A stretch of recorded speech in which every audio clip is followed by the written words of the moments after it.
এই পূজা, যেটা সব থেকে ভালো পারো সেটা বানাও। আজ আমিও দেখি তুমি কি পারো। এই ব্যাপার, আমি এক্ষুনি করে আনছি। A few moments later. ও মা, হয়ে গেছে। মা এই নাও। अभी मजा आएगा ना भिड़ो।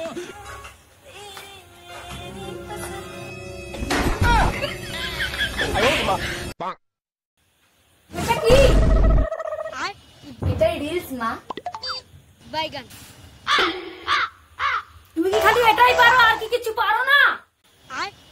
কেন মা, আমি আরো অনেক কিছু করতে পারি। দাঁড়াও, এক্ষুনি দেখাচ্ছি।